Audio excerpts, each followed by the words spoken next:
స్తోత్రం. హల్లెలూయా. ఒక పాట పాడి దేవుని మహిమపరుచుకొని అట్లా వాక్యం నుంచి వెళదాం. హల్లెలూయా.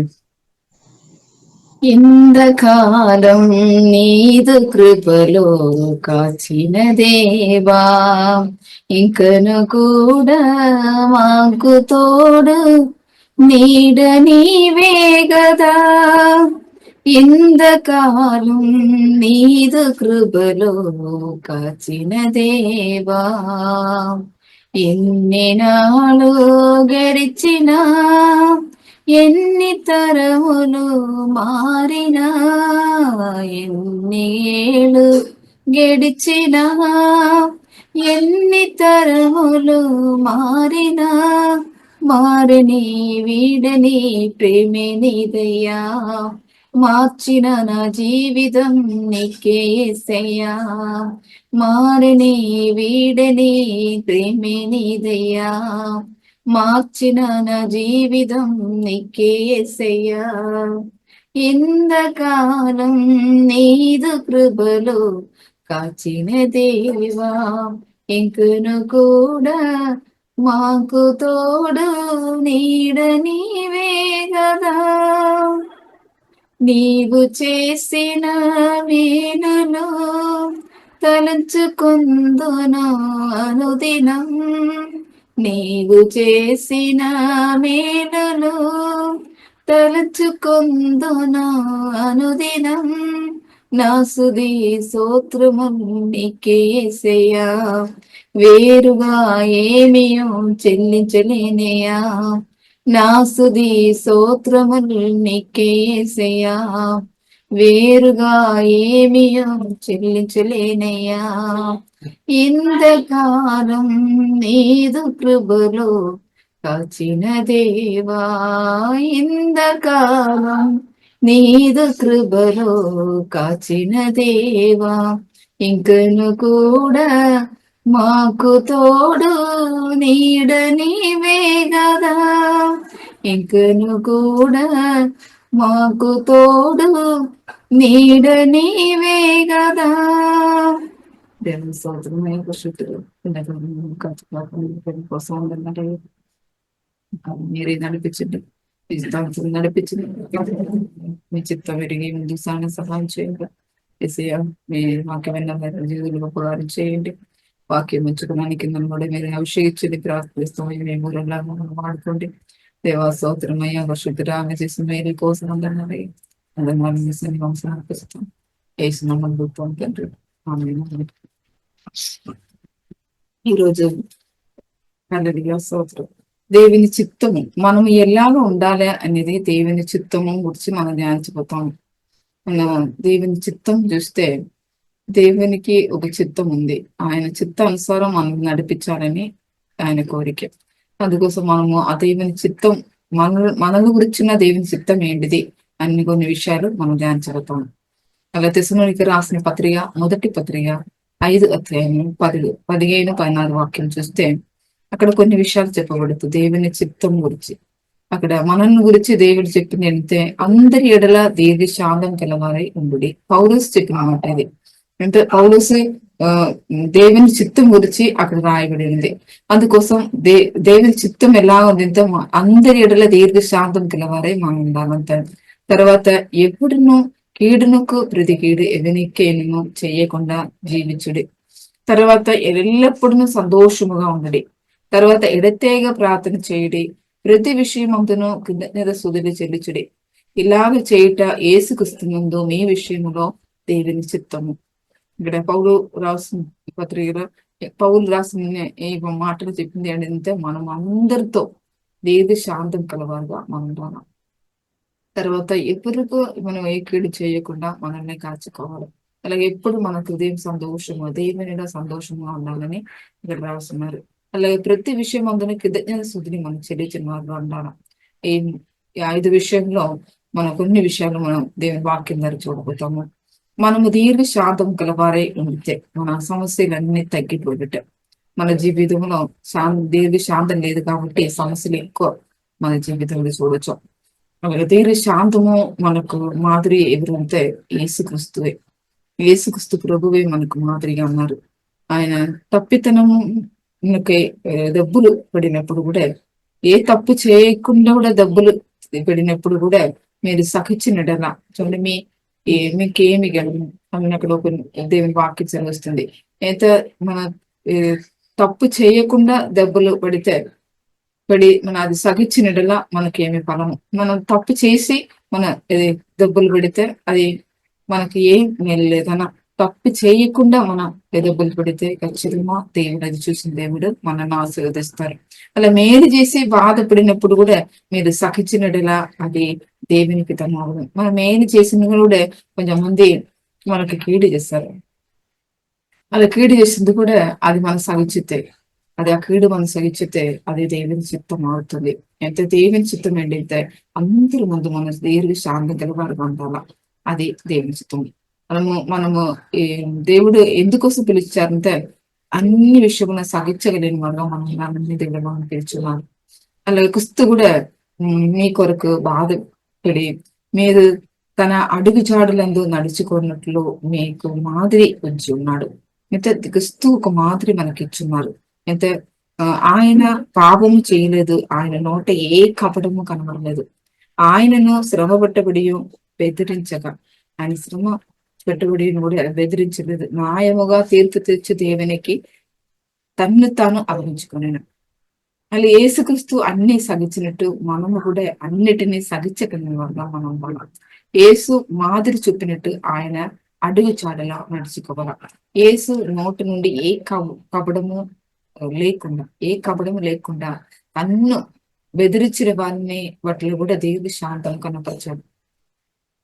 అలాగా మనల్ని బెదిరించిన వారి పట్ల కూడా మన దేవుడి శాంతము కనపరిచిన వారు పండాలి. అన్నిటికీ న్యాయం తీర్చిన ఒక తండ్రి మనకు ఉన్నాడని మనము జ్ఞాపకం చేసుకోవాలి. అన్ని మనము ఆయనకి అప్పగించాలి. ఒక దేవుడు ఉన్నాడు, మనకు న్యాయం తీర్చిన ఒక తండ్రి మనకున్నాడు అని మనం జ్ఞాపకం చేసుకోవాలి. ప్రభు నందు ఎల్లప్పుడూ ఆనందించడి విషయం చూస్తే అదే క్షేమము మన తీసుకొస్తుంది. ఎంత మన హృదయం దేవుడినే సంతోషించినప్పుడు మన జీవితానికి అది క్షేమం తీసుకొస్తుంది. అందుకోసం మీరు ప్రభువు నందు ఉన్న విశ్వాసములో అభివృద్ధి పొందినప్పుడు, మన దేవునిలో విశ్వాసంలో అభివృద్ధి పొందినప్పుడు ఆనందం అనుభవిస్తాము. అలా మన హృదయంలో ఆనందం కలిగి ఉండితే అందరితో మనం కలిసి ఉంటాము. ఎంత అందరితో మనం కలిసి ఉండడంతో కూడా మన హృదయం దేవుని సంతోషంగా ఉండాలి. అప్పుడు మనం అందరితో సహకరిస్తాము, అందరితో ప్రేమిస్తాము, అందరితో సహకరించి మనం అందరితో ఇది ప్రేమ పంచుకున్న వారుగా మార్చబడతాము. అలాగే మనము దేవుని మీద ఆధారపడిన వారుగా ఉండాలా. అలాగా ఆయన ఆధారపడి ఆయన ఆశ్రయిస్తే మన హృదయంలో సంతోషం నింపబడుతుంది. ఆయన ఏ విషయంలోనూ ఆయన ఆధారపడాలా, ఆయన ఆశ్రయించుకుని మనం ముందుకు వెళితే మన హృదయంలో సంతోషం నింపబడుతుంది. లేదా దేవుని ఆశ్రయించిన వారిని దేవుడు కాపాడుతాడు. అలా మనము దేన్ని పెట్టి సంతోషించాలని మనం అనుకుంటే, నేను ఎల్లప్పుడూ దేవుని దగ్గర ఉన్నాను, నా కుడి చేయి దేవుడు పట్టుకొని తన ఆలోచన ద్వారా నన్ను నడిపిస్తాడు, తర్వాత తన మహిమలో నన్ను చేర్చుకున్న వాడుగా ఉన్నాడు అని సంతోషముగా హృదయం వారు అన్నారు. మన జీవితంలో దేవుడు ఉన్నాడు, ఆయన మా చేయి పట్టుకొని నడిపిస్తాడు. ఆయన చక్కని ఆలోచన ద్వారా ఆయన మార్గంలో మనం నడిపిస్తాడు. తర్వాత తన మహిమలో మనల్ని చేర్చుకున్నాడు అని మనం జ్ఞాపకం చేసుకొని ఆయన్ని సంతోషించిన వారు ఉండాలి. మన జీవితంలో మన హృదయం దేవుని సంతోషంగా ఉండాలా, లేదా దేవుని సన్నిధి సంతోషం కలది అంది. దేవుని సన్నిధిలో వచ్చిన వారు అందరి హృదయం సంతోషం కలిగజేస్తుంది దేవుడు. అందుకోసం మనం ఎప్పుడునూ సంతోషముగా ఉండాలనేది దేవుని చిత్తం. నా వెలిగిన యందు బిగు సంతోషముగా అతిశయపడుతుందని పౌలు చెబుతాడు. ఎందుకు వెలిగిన అందు కూడా బిగు సంతోషం గలవాడుగా పౌలు ఉన్నాడు. ఎందుకోసం మనం చూస్తే కొరింథీయులకు రాసిన పత్రిక 2వ పత్రిక 12వ అధ్యాయము 7 నుండి 10 వరకు చూస్తే, అక్కడ నాకు కలిగిన ప్రతిష్ఠితులు బిగు విశేషంగా ఉన్నందున నేను అత్యధికంగా హెచ్చిపోకుంటూ నిమిత్తము నాకు శరీరములో ఒక ముళ్ళు అత్యధికంగా హెచ్చిపోకుండా నిమిత్తము నన్ను నలుగుబుట్టుటకు సాతాను ఒక దూతగా ఉంచబడాను. తర్వాత అది నా యుద్ధ నుండి తొలగిపోవలనని దాని విషయమై 3 ప్రభువును వేడుకుంటుని, అందుకు నా కృప నీకు చాలు, బలహీనత నా శక్తి పరిపూర్ణమాగుచున్నది అని ఆయన నాతో చెప్పారు కాక క్రిస్తు శక్తి నా మీద నిలిచి ఉండు నిమిత్తము విశేషముగా నా బలహీన అందు ఉందా వెకు సంతోషముగా అతిశయపడను. ఇక్కడ పౌలు చెప్పిన మాట ఏంటంటే ఒక ముళ్ళు ఉంది, అది సాతాను దూతని చెప్పి ఇక్కడ చెప్తారు. చెప్పిన తర్వాత ఆయన చెప్పింది ఏంటంటే ఒక దేవుని శక్తి నాలో నిలిచింది, అందుకోసం నేను ఏ వెలిగి వచ్చినా సరే నేను గురువా సంతోషం కలిగిన వాడుగా ఉన్నాను చెప్పి ఇక్కడ వాక్య సెలవిస్తుంది. నేను తర్వాత నేను ఎప్పుడు వెలిగిన బలహీనను ఉన్నప్పుడే బలవంతును కాక క్రిస్తు నిమిత్తము నాకు కలిగిన బలహీనతలోను నిందలోను ఇబ్బందులోను హింసలోను ఉపద్రవంలోను నేను సంతోషించుచున్నాను. చూడండి, దేవుని శక్తి ద్వారా ఆయనకి వచ్చిన ఆ నిందలను పరిహాసం జరిగి ఆ దేవుని శక్తి ద్వారా దాన్ని జయించగలిగిన వాడుగా ఉన్నాడు. దేవుని శక్తి ద్వారా ఆయన సంతోషం పొందుకున్న వాడుగా ఉన్నాడు. అందుకోసం మనము వెలిగి వచ్చినా సరే, ఇబ్బందులు వచ్చినా సరే, ఉపద్రవం వచ్చినా సరే, హింస వచ్చినా సరే, మన దేవుని శక్తిలో మన హృదయం వారుగా ఉండితే ఖచ్చితంగా ఆయన హృదయము దేవుని సంతోషింది, ఆశపడుతుంది. అందుకోసం మన దేవుని శక్తిలో ఆధారపడాలి. దేవా మీ శక్తితో నింపండి, మీలో నేను ఆధారపడతాను, మీలో ఆశ్రయిస్తాను, ఈ శక్తితో నింపి నన్ను నడిపించలేనే ఈ కాలంలో మనము ప్రార్థన చేసిన వారు పండాలి. పౌరు జీవితంలో జరిగింది చూస్తే సంతోషించ వీలు లేదు సందర్భం కూడా ఆయన సంతోష కలిగిన వాడుగా మార్చబడాడు. అప్పుడు కూడా ఆయన దేవుని శక్తి నాలో ఉంది కాబట్టి నేను వెలిగినది ఉన్నప్పుడు కూడా సంతోషిస్తానని చెప్పగలిగిన వాడుగా మార్చబడాడు. అందుకోసం మనము మన దేవుని శక్తిలో మనం నిలబడినగా ఉండాలి. క్రిస్తు నిమిత్తము నాకు కలిగిన ఇబ్బందులను హింసలను నిందలను ఉపద్రవం నేను సంతోషించదను ఆయన చెబుతారు. నేను సంతోషించగలిగిన వాడుగా ఉన్నాను అని చెబుతారు. అలాగే మనము క్రిస్తు నిమిత్తము హింసని నిందలని ఉపద్రవంలో వచ్చినప్పుడు సంతోషించిన వారుగా ఉండాలన్న విధంలో దేవుని శక్తి మన మీద ఉన్నది కాబట్టి మనము ఏమి చేసిన సంతోషం కలిగి ఉండాల. సంతోషం గల మనసు ఆరోగ్యకరమైన వాక్యం సెలవుస్తుంది. అందుకోసం మనం హృదయం దేవుడిలో ఎప్పుడు సంతోషంగా ఉండితే మనం ఆరోగ్యంగా ఆరోగ్యంతో నిలబడగలుగుతాం. అందుకోసం మనము మన హృదయం దేవుడిలో ఎప్పుడు సంతోషం పెట్టుకోవాలి. అప్పుడు మనము ఎడతేగా ప్రార్థన చేయాలి అని చెప్పి కొన్ని విషయాలు మనం ధ్యానిస్తే ఎడతేగా ప్రార్థన చేసిన వారుగా మనం ఉండాలా, అది దేవుని చిత్తం.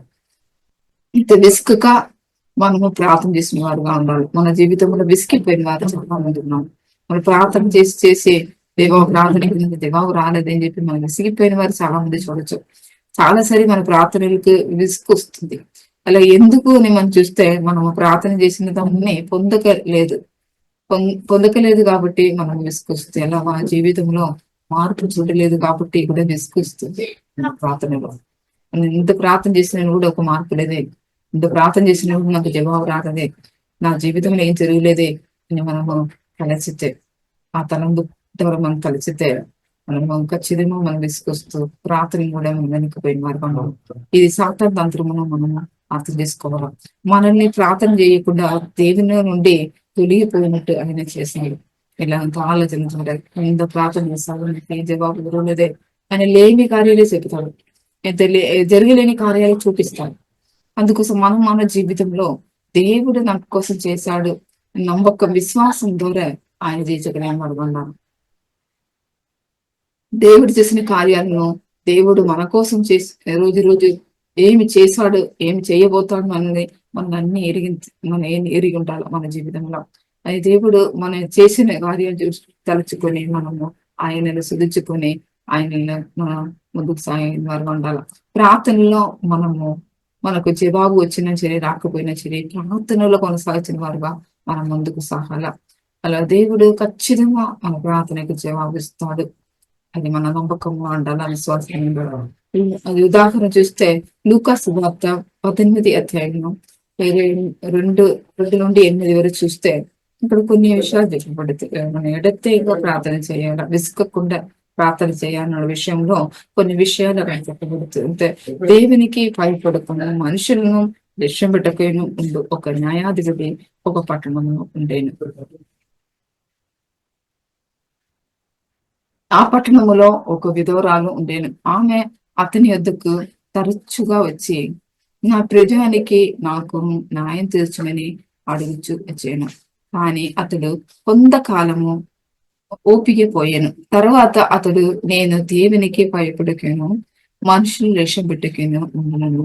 ఈ విధవరాలు నన్ను తొందర పెట్టుచున్నది కనుక ఆమె మాటికి మాటికి వచ్చి గోజాడుకుంటున్నట్లు ఆమెకి న్యాయం తీర్చదని తనతో తనలో తాను అనుకున్నాను. చూడండి, ఆమె మాటికి మాటికి వచ్చి ఆమె అన్ని అడిగితే నాకు న్యాయం తీర్చవా చెప్పి మాటికి మాటికి వచ్చి అడిగినప్పుడు ఆయన న్యాయం తీర్చాడు. అందుకోసం ఆయన మనుషులు రిషిపుట్టకలే ఒక న్యాయాధిపతి. అందుకోసం ఆయన ఏం చేశారంటే మాటికి మాటికి వచ్చిన విధవరాలు పట్ల కరుణ చెప్పాడు. అలాగా మన దేవుడు కూడా ప్రభు కూడా మన పట్ల ఇలాగ కార్యాలే దేవుడు చేశాడు. అయితే దేవుడు తను ఏర్పరచుకున్న వారిని దీవారాత్రులు తన గురించి మొరగొట్టు కొనుచుండగా వారికి న్యాయం తీర్చడ ఆయన వారికి త్వరగా న్యాయం తీర్చును. చూడండి, మొరగొట్టిన వారికి న్యాయం తీర్చింది. అందుకోసం మన ప్రార్థనలకు జవాబు ఇచ్చే దేవుడు మనకు ఉన్నాడు. మనల్ని వేసిన దేవుడు కాదు. అందుకోసం మనుషులు మనల్ని త్రోసివేయచ్చు, నా దేవుడు మనల్ని త్రోసివేయడు. ఎప్పుడు మనల్ని కాపాడి స్థిరపరిచి పరిశుద్ధుల్లో ఎదిగింపచేసిన దేవుడు మనకున్నాడు. అందుకోసం మనము ప్రార్థన ద్వారా దేవుని మన జీవితంలో రోజు దేవునితో మనం అడిగితే ఆ దేవుని కార్యాలు మన జీవిత పట్ల దేవుని చదివిస్తాడు. అలాగే లూకా సువార్త 17 11 నుండి 19 వరకు చూస్తే ప్రతి విషయం అందులో కృతజ్ఞతలు అర్పించిన వారుగా మనం ఉండాలనే కొన్ని విషయాలు అక్కడ చెబుతూ కృతజ్ఞత హృదయము కలిగిన వారు దేవుని శుద్ధి చెల్లించిన వారుగా ఉండగరు. అయితే కృతజ్ఞత హృదయం మనం కలిగితే ఖచ్చితంగా దేవుని చేసిన కార్యాలు శుద్ధి చెల్లించిన వారుగా మార్చబడతాం. అలాగా 10 మంది కుష్ఠరోగంతో బాధపడిన వారికి యేసు దగ్గర వచ్చినప్పుడు స్వస్థత దేవుడిచ్చారు. అందుకోసం ఆయన వారు వెళ్ళిపోయారు. అలా 10 మందిలో ఒక్కడు వచ్చి యేసు ప్రభువునకు తెలియజేశాడు. అందుకోసం దేవుడు ఏం చేశాడు, ఆ ఒక్కనిని రక్షణ కలిగజేశాడు. అలాగే నిత్య జీవం ఇచ్చాడు. నిత్య జీవానికి కూడా వారసుడుగా ఆయన నిలబెట్టాడు. అలాగే ఆయనను ఆయన కుటుంబమును రక్షణ సంతోషంగా అనుభవించిన వారుగా మార్చిపోయారు. అలాగా వారి నివాస స్థలములు కూడా ఉన్న వారికి కూడా శుభార్త ప్రకటించి అందరినీ దేవుని రక్షణలోనికి వారు తీసుకొచ్చారు. అలాగే దేవుడు చేసిన మేలు మనం మర్చిపోకూడదు. ఆయన కనికరం గలవాడుగా ఉన్నాడు. ఎంత దేవుడు చేసిన మేలును మనం తలచుకొని ఆయన కృతజ్ఞత చేసిన వారుగా మనం ఉండాలి మన జీవితంలో. దావీదు తన స్నేహితుడైన యోనాథను కుటుంబ పట్ల కృతజ్ఞత కలిగిన వాడుగా ప్రవర్తించాడు. ఎలాగంటే యోనాథను చనిపోయిన తర్వాత ఆయన సంతతిని ఆయన వెదిగి వారిని ఆదరించిన వాడుగా దావీదు ఉన్నాడు. మిగతా వారి సంతతి యోనాథన్ సంతతి కూడా ఆయన వెదిగిపోయి ఆయనకు మేలు చేశాడు. అలాగే యోనాథను దావీదుకి ఎన్నోసారి ప్రాణహానిలో నుండి తప్పించడానికి సహాయం చేశాడు. అలాగా మంచి నమ్మకం కలిగిన స్నేహితుడిగా ఆయన ముందు ఉన్నాడు. దాన్ని పెట్టి దావీదు ఆయన తలమురల పట్ల కనికరం చూపాడు. అలా మనము దేవుడు చేసిన కార్యాలకు మనుషులు చేసిన కార్యాలకు కృతజ్ఞత కలిగి ఉండాలి. మన జీవితంలో చేసిన ఉపకారములను మనుషులు మర్చిపోయిన దేవుడు మర్చిపోయిన దేవుడు కాదు. దేవుని కోసం మనం ఏం చేసామో అది అన్ని దేవుడు మర్చిపోయిన దేవుడు కాదు. దాన్ని అన్ని ప్రతిఫలం ఇచ్చిన దేవుడు మనకు ఉన్నాడని చెప్పి జ్ఞాపకం చేసుకుని మనం కృతజ్ఞత చెల్లించుకొని మన దేవుని సన్ని నిలబడాలి. పౌలు కూడా కృతజ్ఞత చెల్లించిన వాడుగా ఉన్నాడు. ఆయన జీవితంలో సంఘ పట్ల చూస్తే తెస్సలోనికీయులకు రాసిన మొదటి పత్రిక మొదటి అధ్యాయం 2-3 వాక్యం చూస్తే అక్కడ పౌలు కొన్ని విషయాలు కృతజ్ఞత చెల్లించింది చూడొచ్చు. దేనికోసం కృతజ్ఞత చెల్లిస్తాను చూస్తే విశ్వాసంతో కూడిన మీ పనిని, ప్రేమతో కూడిన మీ ప్రయాసమును, మన ప్రభు అయిన యేసు క్రీస్తు నందలి నిరీక్షణతో కూడిన మీ ఓర్పును మేము మా తండ్రి అయిన దేవుని ఎదుట మానగా జ్ఞాపకం చేసుకొనొచ్చు. మీ ప్రార్థన నందు మీ విషయమై విజ్ఞాపనము చేయొచ్చు. మీ అందరి నిమిత్తం ఎల్లప్పుడూ దేవునికి కృతజ్ఞతలు చెల్లించుచున్నాను. ఎందుకోసం ఆయన కృతజ్ఞతలు చెల్లిస్తారంటే సంఘం ఏం చేశారంటే విశ్వాసంతో కూడిన పని చేశారు వారు సంఘంలో. అలాగా ప్రేమతో కూడిన ప్రయాసము పడారు వారు. అలాగా క్రీస్తు యేసునందు నిరీక్షణతో కూడిన ఓర్పు కలిగి ఉన్నారు. నిరీక్షణ కలిగి ఓర్పుతో ముందుకు సాగుతారు. దాన్ని చూసి పౌలు ఏం చెప్తారంటే ఆయన జ్ఞాపకం చేసుకుని ఆ సంఘ పట్ల జ్ఞాపకం చేసుకున్నాడు. వారు చేసిన మంచి కార్యాలు, ఆయన వారు చేసిన మేలు, సంఘ పట్ల చేసిన మేలు తలచుకొని ఆయన దేవుని స్తుతిస్తారు, కృతజ్ఞత చెల్లిస్తాడు. అలాగే మన జీవితంలో సంఘ పట్ల కూడా మనము ఆరాధన చేసుకోవాలి. సంఘం పట్ల ఎన్నో కార్యాలు చేశారు. మన చేసిన కార్యాలు తలుచుకొని వాళ్ళు ముందుకు సాగాలి. ఎంత దేవునికి తెచ్చుకొని ముందుకు సాగిన వారు కండాల ఎన్నో మేలులు దేవుడు మనకు జీవితం చేశాడు. అది మనం తలుచుకొని రోజు తలుచితే ఖచ్చితంగా మన హృదయం దేవుని సంతోషంగా మార్చిపడతాం. అందుకోసం దేవుని చిత్తం ఏంటిది మనకు తెలిసి అది ఎరిగి మనం చేసిన వారుగా ఉండితే మనం ఖచ్చితంగా స్థిరముగా దేవుని నిలబడతాము. అలాగే దేవుని కాపుదల మనం అనుభవిస్తాము. అలా దేవుని ఆశీర్వాదం కూడా మనం అనుభవించుకొని ముందు సాగొచ్చు. ఈ దేవుని వాక్యం ద్వారా దేవుని మిమ్మల్ని ఆశ్రయించినాక ప్రార్థనిస్తాను. దేవా పరిశుద్ధుడా జీవం కలిగిన దేవా, ఈ సమయంలో మీరు మాతో మాట్లాడిన వాక్య కోసం వందనాలయ్యా. మీ చిత్తం ఏంటి నేరి ముందుకు సహాయం చేయండి ప్రార్థనిస్తామయ్యా. ఏసయ్యా ఇక్కడ తేగ ప్రార్థన చేయండి. మీరు మాతో మాట్లాడడానికి వందనాలయ్యా. ప్రతి విషయం తెలిసి ముందు సహాయం మీరు మాతో మాట్లాడడానికి వందనాలయ్యా. అన్ని విషయంలో దీర్ఘ శాంత కలిగిన వారుగా ముందు సహాయాలని మీరు మాతో మాట్లాడడానికి వందనాలయ్యా. పరిశుద్ధుడా స్తోత్రమయ్యా. జీవం కలిగిన దేవా స్తోత్రం. అన్ని విషయంలో సంతోషం కలిగిన వారుగా అన్ని కార్యాలు చేయడానికి అందరితో సత్సంబంధం కలిగి ఉండడానికి మా హృదయంలో ఏసయ్యా మరి మీ సంతోషం నుంచి మమ్మల్ని నడిపించని ప్రార్థనిస్తామయ్యా. రోజు మీ సంతోషం లేదని వారుగా దాన్ని అభివృద్ధి చేసిన వారుగా మేము ముందు సహాయం చేయండి ప్రార్థనిస్తామయ్యా. పరిశుద్ధుడా స్తోత్రమయ్యా. ఏసయ్యా వాక్యం విన్న వారి జీవితంలో గొప్ప కార్యం చేయండి ప్రార్థనిస్తాము. వాక్యానుసారాలు ఆస్వాద దీవులను పొద్దుకొని ముందు సహాయం చేయండి ప్రార్థనిస్తామయ్యా. తలముడిని ఆశీర్వదించని ప్రార్థనిస్తాము. నిలబట్టుని ప్రార్థనిస్తామయ్యా. దేవుని భయభక్తుల దేవుని మార్గంలో తన ముందు నిలబడినట్టు సహాయం చేయండి ప్రార్థనిస్తామయ్యా. పరిశుద్ధుడా ఆరోగ్య విషయంలో ఈ రోజు వరకు సహాయం చేసినకి వందనాలు. కానీ సహాయం చేయండి. ఆయుస్సు ఆరోగ్యంతో మీరు మమ్మల్ని నిలబెట్టి నడిపించిన ప్రేమ కోసం వందనాలు. ఇంకా నిలబెట్టుకొని ప్రార్థనిస్తామయ్యా. వాక్యం రేసయ్యా హల్లెలూయా. మమ్మల్ని బలపరిచి ప్రార్థనిస్తాం. రోజు బలపరిచి మీ అభిషేక కుమర్చి నిలపరచండి. అందరితో మీ సమర్పించుతాను. ప్రార్థన మీరు మధ్య బాగుంది కాబట్టి వందనాలు. అన్ని మగిమి మీకు ఇస్తాను. ఏసునామమున అడుగుతాం తండ్రి. ఆమేన్.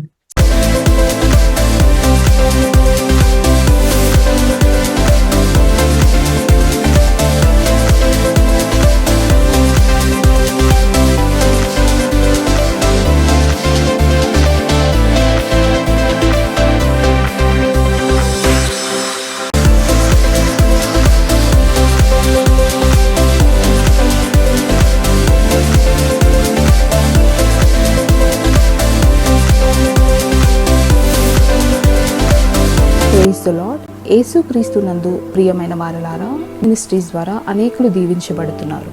ఈ ఛానల్ ద్వారా దేవుని సత్యవాక్యం పరిశుద్ధాత్మ ప్రేరేపణతో అభిషేకించబడిన దైవజనులైన టిఆర్ రతీష్ గారు మరియు సిస్టర్ దేవి రతీష్ గారులచే అందించబడును. మరియు ప్రతిరోజు జరిగే జూమ్ ప్రేయర్ మీటింగ్లో పాల్గొనడానికి మా జూమ్ ఐడి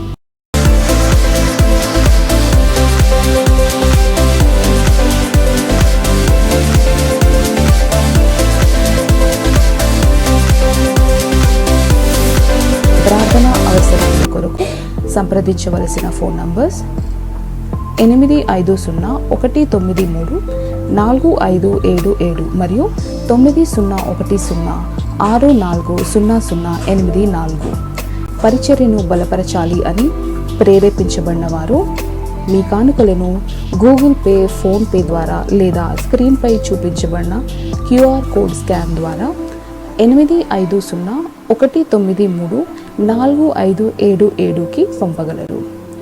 ఈ ఛానల్ని సబ్స్క్రైబ్, లైక్, షేర్ చేయడం ద్వారా ఈ సత్యవాక్యం ఇతరులకు అందించగలరు. ధన్యవాదాలు. దేవుడు మిమ్మల్ని దీవించును గాక. ఆమేన్.